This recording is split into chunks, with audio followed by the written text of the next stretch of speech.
Oke, Assalamualaikum warahmatullahi wabarakatuh. Kita bertemu lagi di pertemuan kita hari ini, Farmasi Fisika. Yang akan kita bahas materi hari ini yaitu terkait disolusi obat.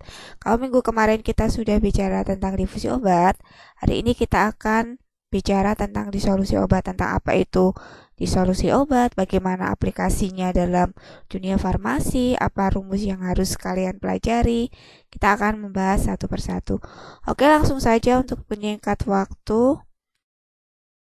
Pertama, oke, kalau Anda lihat video yang ada gambar di video ini terkait di situ ada 3 gelas dan ada obat di situ yang dilarutkan pada proses kelarutan hari ini. Jadi di situ obat dimasukkan ke dalam suatu pelarut. Pelarut yang kita gunakan di sini adalah pelarut air.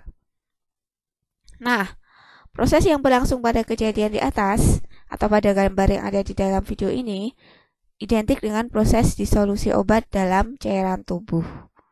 Jadi apa itu disolusi? Yaitu sebelum mengalami proses disolusi, obat itu harus larut dulu ke dalam tubuh sebelum masuk ke dalam tubuh untuk nanti mengalami proses absorpsi, distribusi, metabolisme, sampai ekskresi. Oke, kita akan jelaskan secara detail dan singkat apa yang dimaksud dengan disolusi obat. Sebelumnya kita akan kenal dulu konsep disolusi. Ada 3 konsep yang perlu dipahami. Yang pertama, disolusi mengacu pada proses ketika fase padat. Yang dicontohkan di awal tadi, fase padatnya adalah tablet. Atau nanti bisa fase padat yang lain, misalnya serbuk. Itu masuk ke dalam fase larutan. Atau kita kenal sebagai fase pendispersi. Atau kita kenal lagi sebagai pelarut. Nah, fase larutan di sini dicontohkan adalah air. Yang kedua, intinya ketika obat melarut, partikel-partikel padat itu memisah. Oke, obat yang awalnya bentuknya padat, ketika dia masukkan dalam fase larutan atau fase pendispersi, atau dia dimasukkan dalam pelarut, partikel-partikel padat ini akan memisah dan akan membentuk partikel yang lebih kecil. Dan molekul demi molekul nanti akan bercampur dengan cairan sebagai fase larutannya dan tampak menjadi bagian dari cairan tersebut. Kalau dia sudah larut, pasti dia menjadi bagian dari pelarutnya atau fase larutannya. Yang ketiga, disolusi merupakan proses pelepasan senyawa obat dari sediaan dan melarut dalam media pelarut. Misalnya yang dimasukkan ke dalam larutan adalah parasetamol. Kalau parasetamolnya ini larut, otomatis lepasnya senyawa atau zat aktif parasetamol ini sebagai zat aktif dalam suatu tablet itu akan terpisah dan dia akan melarut dalam pelarutnya apa, media pelarutnya apa. Kalau dalam lingkungan atau dunia farmasi, disolusi ini biasanya terjadi pada tablet, kapsul, ataupun bisa juga terjadi pada serbuk. Nah, Anda bisa lihat skema yang ada di situ, ada gambar skema di situ, ada tahap-tahap sebelum terjadinya disolusi. Anda perhatikan. Jadi kalau tablet atau kapsul itu kita minum atau masuk ke dalam larutan, sebelum masuk ke dalam larutan pencernaan. Kita minum lebih dahulu. Itu akan terjadi proses disintegrasi, di mana tablet atau kapsul ini akan berubah bentuk menjadi granul atau agregat. Setelah dia menjadi bentuk yang lebih halus, menjadi bentuk granul, dia akan mengalami proses deagregasi. Dari agregatnya tadi, dia akan membentuk partikel yang lebih halus.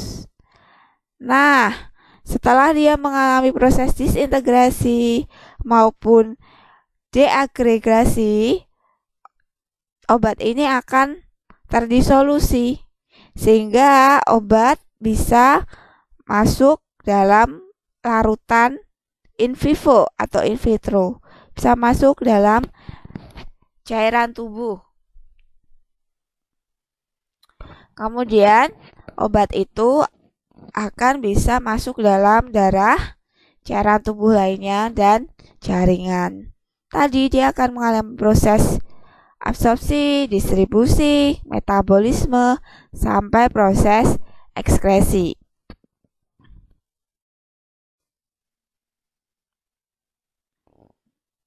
Nah, kita juga akan mengenal yang namanya kecepatan disolusi.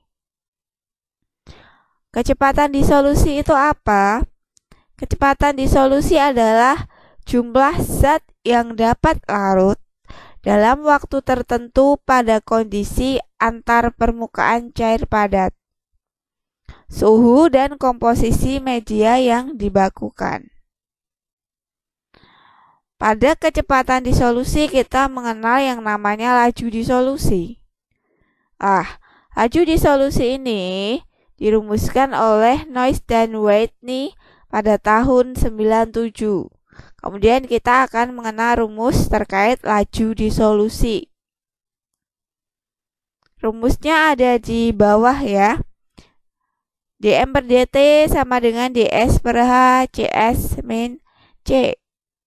Kita akan lihat keterangannya satu persatu. Apa itu dm per dt, apa itu ds, apa itu h, apa itu cs, apa itu c.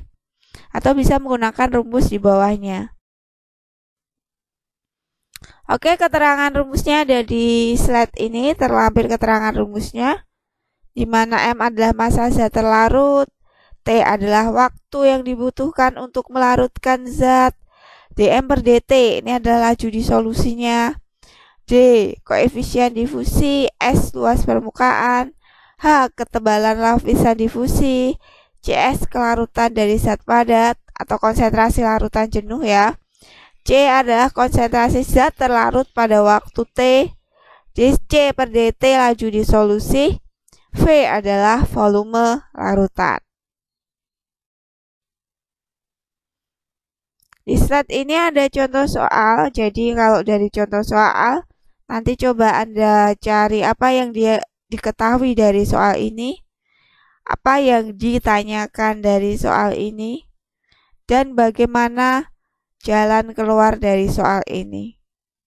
Di situ ada granul dengan beratnya 0,55 gram, dengan luas permukaannya diketahui, kemudian volumenya air 500 ml, T-nya diketahui 25 derajat Celcius, kemudian kuantitasnya dikenal sebagai konstanta laju disolusi. Oke. Ternyata sudah ada jawabannya di slide berikutnya. Kita ditanyakan K ya. K-nya berapa? Yang diketahui sudah tertulis di sini semua, M waktunya. Kemudian S-nya, konsentrasinya juga sudah diketahui semua. Oke, jawabannya di situ konstantanya adalah 3,02 kali 10 pangkat min 4 cm per detik. Coba nanti dihitungi sendiri ya, dicocokkan apakah sama atau tidak dengan perhitungan saya.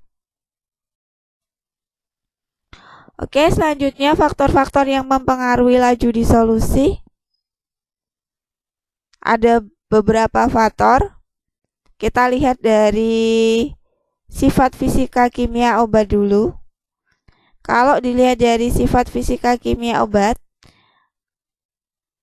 pengaruhnya besar terhadap kinetika disolusi. Nah, kinetika disolusinya apa saja? Yang pertama adalah sifat kelarutan. Laju disolusi akan diperbesar karena kelarutan terjadi pada permukaan solut, di mana kelarutan obat dalam air juga mempengaruhi laju disolusi.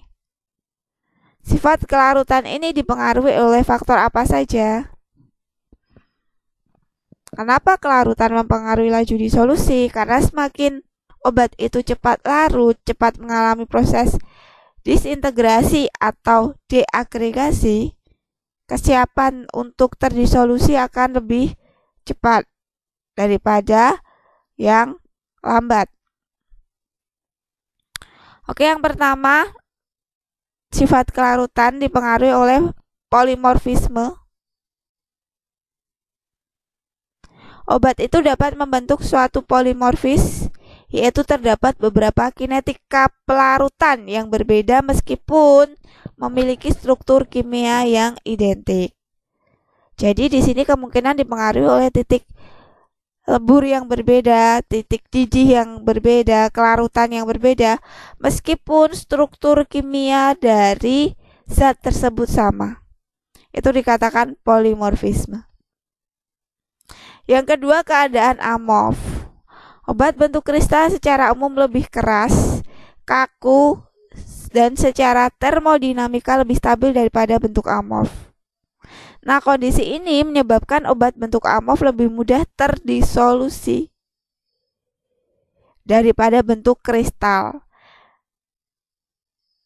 Karena bentuk amorf biasanya tidak lebih keras, lebih lunak daripada bentuk kristalnya. Jadi dia mudah untuk mengalami disolusi. Faktor-faktor yang lain yang mempengaruhi laju disolusi yaitu asam bebas, basa bebas, atau bentuk garam. Obat berbentuk garam pada umumnya lebih mudah larut daripada obat berbentuk asam maupun basa bebas. Terkait juga pelarut atau larutan yang digunakan apa? Kalau asam bebas dan basa bebas Anda menggunakan pelarut air, tentu saja kelarutannya akan lebih susah. Kalau dia dibuat dalam bentuk garam, kelarutannya di sini akan baik sekali di dalam air. Pembentukan kompleks, larutan padat, dan campuran eutektikum. Dengan adanya pembentukan kompleks, di mana zat yang tidak larut akan dapat larut dalam pelarutnya. Contohnya adalah kompleks antara iodium dan Ki. Di mana salah satu saja kalau dia melarut atau mengalami disolusi itu susah, tapi kalau dia dalam bentuk kompleks atau digabungkan dengan zat lain itu akan lebih mudah untuk terdisolusi.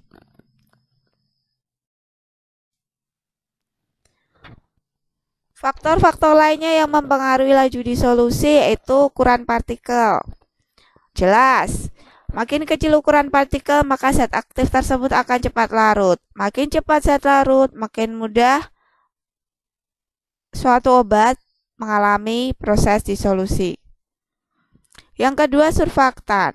Dengan adanya penambahan surfaktan sebagai kosolven, kosolven itu adalah zat yang memudahkan pelarutan atau membantu suatu kelarutan. Zat yang membantu kelarutan. Nah, di sini maka akan membantu kelarutan zat yang sukar larut dalam pelarut. Surfaktan adalah salah satu zat yang memiliki aktivitas atau fungsi sebagai kosolven. Mekanismenya menurunkan tegangan antar muka. Anda paham ya, sudah belajar tegangan antar muka itu apa? Jadi, penambahan surfaktan ini akan meningkatkan kelarutan. Dengan cara apa? Dengan cara menurunkan tegangan antar muka. Yang ketiga, suhu. Semakin tinggi suhu, maka akan memperbesar kelarutan suatu zat yang bersifat endotermik serta akan memperbesar harga koefisien zat tersebut. Pasti, kalau misalnya Anda membuat teh tawar, Anda beri gula. Kalau air tehnya ini dingin, itu kemampuan gula untuk melarut akan lebih lambat daripada jika Anda membuat teh dengan air panas, suhunya lebih tinggi. Jadi di sini memang semakin tinggi suhu kelarutan suatu zat itu akan semakin besar. Dengan kata lain, disolusinya juga akan semakin cepat terjadi. Faktor-faktor yang mempengaruhi laju disolusi selanjutnya adalah viskositas, di mana turunnya viskositas suatu pelarut juga akan memperbesar kelarutan suatu zat. Viskositas itu adalah kekentalan, nama lain dari kekentalan. Jadi kalau suatu sediaan yang dia semakin kental, itu kelarutannya akan semakin rendah. Beda dengan suatu sediaan yang viskositasnya turun atau kekentalannya rendah. Ternyata akan memperbesar kelarutan dari suatu zat. Selanjutnya adalah pH. pH ini sangat mempengaruhi kelarutan zat-zat yang sifatnya asam maupun basa lemah. Ingat, yang dipengaruhi adalah asam basa yang lemah. Zat yang sifatnya basa lemah ternyata akan lebih mudah larut jika berada pada suasana asam. Kebalikannya, kalau dia sifatnya asam lemah, akan lebih mudah larut jika berada pada suasana basa.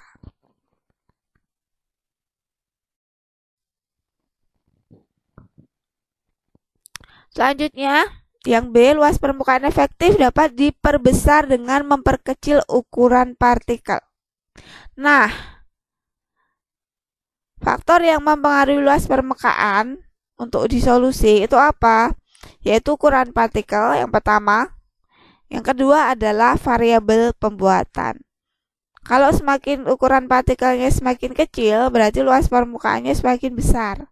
Karena dia lebih mudah untuk mengalami proses disolusi atau larut karena luas permukaannya yang kecil.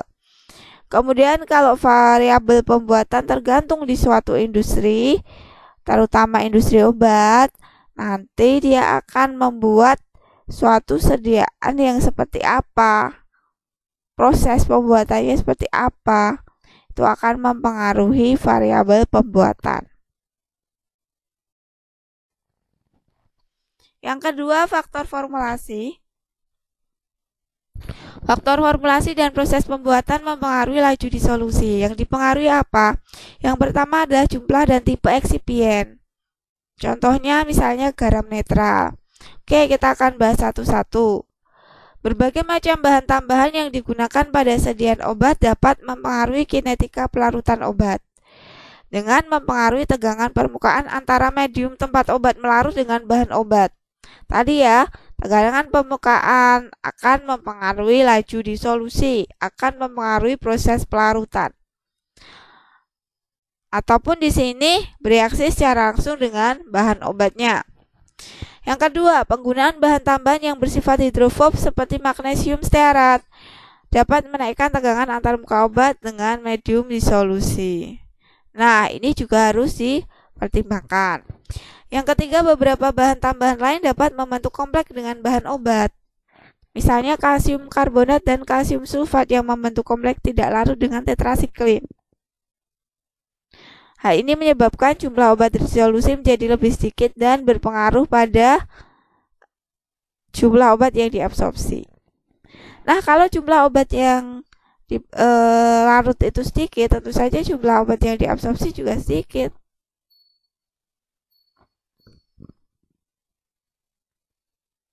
Jadi di sini perlu diperhatikan ya.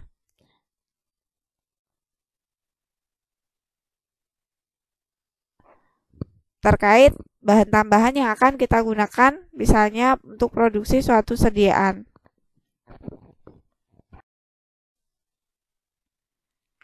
Yang kedua, tipe pembuatan tablet yang digunakan. Kalau kita bicara tipe pembuatan tablet, kita nanti akan bicara tentang, nanti ya di semester depan kita akan bertemu tentang metode pembuatan obat atau sediaan-sediaan padat. Ada granulasi basah, ada granulasi kering, kemudian ada kempa atau cetak langsung.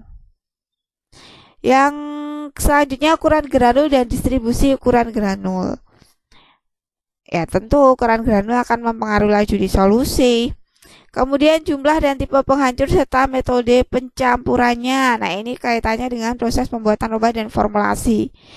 Kemudian jumlah dan tipe surfaktan serta metode pencampurannya. Kalau di sini terkait dengan sediaan Scott emulsion, emulsi dan juga suspensi. Yang kemudian gaya pengempaan dan kecepatan pengempaan.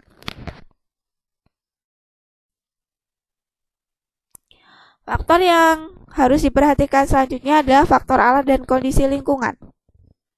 Adanya perbedaan alat yang digunakan dalam uji disolusi akan menyebabkan perbedaan kecepatan pelarutan obat. Pakai alat tipe lama dengan tipe B, tipe baru, itu pasti akan berbeda. Komponen alatnya berbeda, cara kerja alatnya berbeda, hasilnya juga akan berbeda.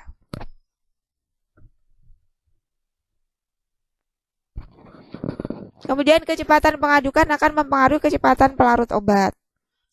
Semakin cepat pengadukan, maka gerakan medium akan semakin cepat sehingga dapat menaikkan kecepatan pelarut. Saya contohkan kalau untuk kasus ini masih sama, Anda membuat teh tawar dengan gula pasir. Kalau Anda memasukkan gula pasir tersebut dalam air yang isinya teh tawar, apakah air itu akan sendirinya menjadi manis? Atau apakah gula itu akan sendirinya larut? Mungkin bisa, tapi prosesnya akan lama. Kalau Anda membuat teh ya diaduk. Supaya apa tujuannya? Supaya tehnya manis. Kalau tehnya manis di sini sebenarnya membuktikan apa? Membuktikan bahwa gulanya sudah larut dalam air teh tersebut. Yang selanjutnya temperatur, viskositas, dan komposisi dari medium serta pengambilan sampel ternyata dapat mempengaruhi kecepatan pelarutan obat. Tadi ya sudah dibahas satu-satu. Kemudian faktor-faktor yang lain yang terkait dengan bentuk sediaan juga akan mempengaruhi proses pelarutan dan disolusi obat.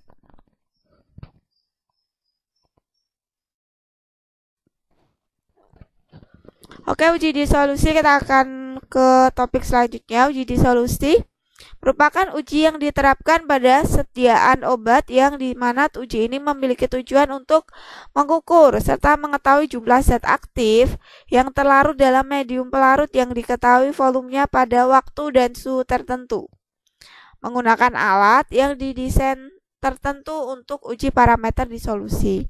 Nah, tujuan uji disolusi ini untuk apa? Untuk nanti untuk mengetahui berapa sih kadarnya dari obat yang sudah mengalami pelarutan ini, apakah sama kadar dari tablet yang belum mengalami proses pelarutan dengan yang sudah mengalami proses disolusi.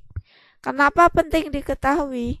Karena kalau misalnya obatnya paracetamol tablet kadarnya 90 gram, kemudian mengalami proses disolusi. Di sana dicek lagi kadarnya tinggal 60 gram, 60%. Berarti saat 60% ini masuk ke dalam tubuh, apakah memberikan efek terapi yang sama dengan tablet awal yang memiliki kadar 90%? Tentu tidak. Jadi di sini pentingnya kita mengetahui kadar dari suatu obat sama atau tidak. Peranan uji disolusi yang pertama, untuk uji disolusi di bidang farmasi memegang peranan penting antara lain, uji disolusi ini digunakan dalam bidang industri, dalam pengembangan produk baru, untuk pengawasan mutu, untuk membantu menentukan ketersediaan hayati, itu bisa menggunakan uji disolusi. Kemudian dapat juga digunakan untuk perkembangan ilmu pengetahuan, aturan biofarmasetika. Masih ingat biofarmasetika, dibuka lagi yang sudah mendapatkan. Kemudian karakteristik disolusi biasanya berupa sifat yang penting dari produk obat yang memuaskan. Oke, untuk laporan ke konsumen, berapa sih karakteristik disolusinya? Kemudian apakah dia termasuk sehat atau tidak? Itu bisa sebagai pertimbangan.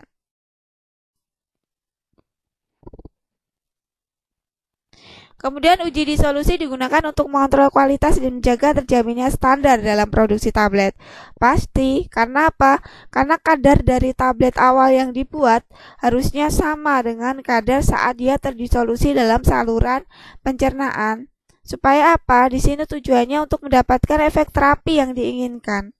Kalau kadarnya sama, efek terapi yang diinginkan sesuai, berarti kualitas dari obat tersebut baik, memenuhi standar faktor keamanan, kualitas, sampai efek terapi yang diinginkan tercapai.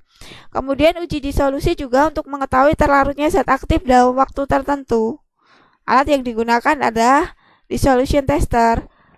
Kalau kita mengetahui zat aktifnya larutnya berapa lama, zat aktifnya larutnya berapa jam, di situ nanti kita akan bisa menentukan waktu paruh dari sediaan tersebut.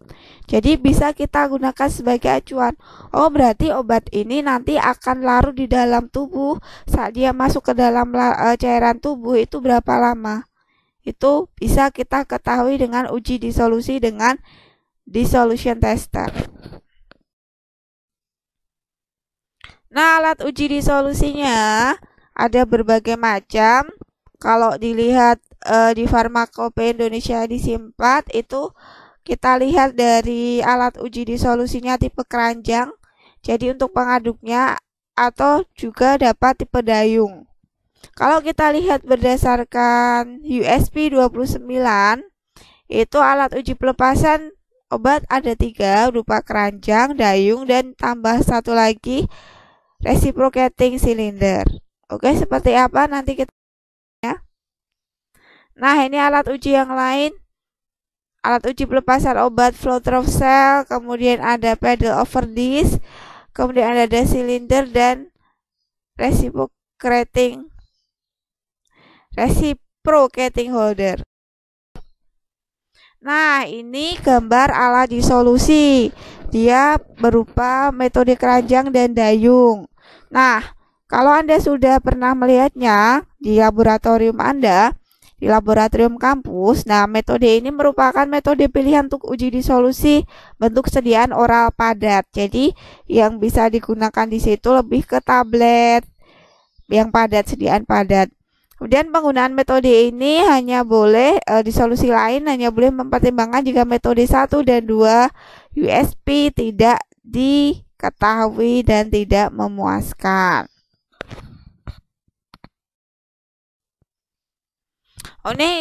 Oke, ini alat dayungnya untuk mengaduk di dalam labu alas bulat tadi ya, atau kita namakan silindernya tadi. Ada dayung. Kemudian tempat pengambilan di sini, tempat pengambilan sampel alat dayung dan juga sampel tablet. Tempat pengambilan sampelnya bagaimana? Kalau sampelnya ada di situ harus hati-hati. Ada jarak khusus untuk pengambilan sampel. Nah, di sini gambar alat keranjang. Kalau alatnya keranjang, bedanya dengan dayung seperti kalau dayung sudah kita lihat di depan ya. Kalau keranjang seperti. Nah, medium disolusi yang digunakan adalah medium yang menggambarkan keadaan cairan pada lambung dan usus. Jadi media atau pelarut yang digunakan dalam uji disolusi itu memiliki karakteristik dan suhu yang sama dengan cairan yang ada pada lambung dan juga usus. Medium lambung dan usus berbeda pada kondisi pH. Komposisi cairan lambung pada keadaan puasa, pH-nya akan sangat rendah. Dalam keadaan tidak berpuasa, terpengaruh oleh banyak hal ya. Misalnya jenis dan jumlah makanan, di mana cairan usus simulasi merupakan larutan depar yang mengandung kalium dihidrogen fosfat, di mana pH dapar ini 6,8 dan berada dalam kisaran pH usus normal. Nah, di sini Anda bisa melihat tabel komposisi dari media disolusi in vitro. Jadi di sini ada media disolusi kalau di cairan lambung dan perbedaannya dengan cairan intestinal atau di usus. Nah, komposisi cairannya apa saja, kemudian jumlahnya berapa saja, itu silakan dicermati di dalam tabel ini. Oke, saya lanjutkan. Metodologi uji disolusi ada di sini yang harus kita kenal, ada wadah, suhu, volume media disolusi, posisi pengambilan sampel, waktu pengambilan sampel, dan juga penentuan kadar zat terlarut dari sampel tersebut. Berapa sih larutnya? Oke, kita bahas satu-satu wadahnya. Wadah untuk uji disolusi memiliki ukuran dan bentuk yang bervariasi. Wadah yang digunakan dapat berupa gelas piala, labu alas bulat, labu khusus, atau sebaiknya menggunakan wadah gelas dengan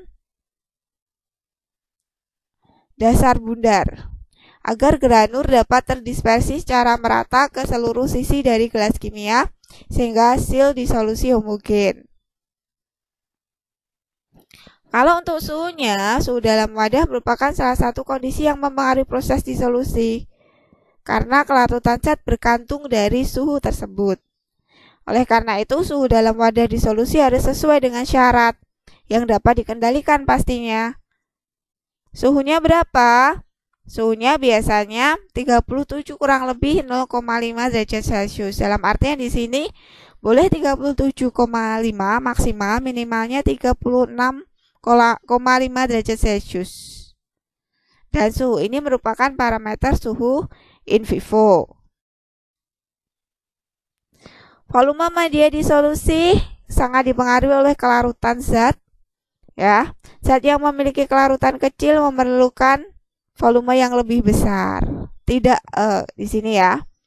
Kemudian posisi pengambilan sampel. Sampel diambil pada daerah pertengahan antara bagian atas keranjang berputar, keranjang tadi, atau dan dari alat dayung, dan permukaan media tidak kurang dari 1 cm dari dinding wadah. Oke, ini cara posisi pengambilan sampelnya. Kemudian waktu pengambilan sampel, selang waktu pengambilan harus sama untuk setiap pengukuran agar tidak terlalu menyimpang. Nah, selangnya harus sama waktunya. Oke. Kemudian yang terakhir, penentuan kadar zat terlarut. Metode ini bisa Anda lakukan dengan spektro ya. Penentuan kadarnya, spektrofotometri. Untuk melihat secara kuantitatif. Oke, pada tiap sampel dilakukan analisis terhadap zat aktif yang terlarut secara kuantitatif. Tadi seperti sudah diutarakan di awal, penentuan dilakukan dengan cara yang tepat, teliti, kemudian berulang, kemudian murah. Alatnya biasanya menggunakan spektrofotometer UV vis. Oke, seperti kemarin di sini ada 5 latihan, silahkan nanti dikerjakan. Setelah menyimak video ini, apa yang kurang jelas dari keterangan disolusi obat silahkan ditanyakan dulu di kolom komentar. Kalau sudah jelas semua, silahkan latihannya dikerjakan. Latihan ini dikumpulkan segera setelah Anda memahami dari materi yang disampaikan hari ini. Oke, terima kasih atas perhatiannya. Assalamualaikum warahmatullahi wabarakatuh.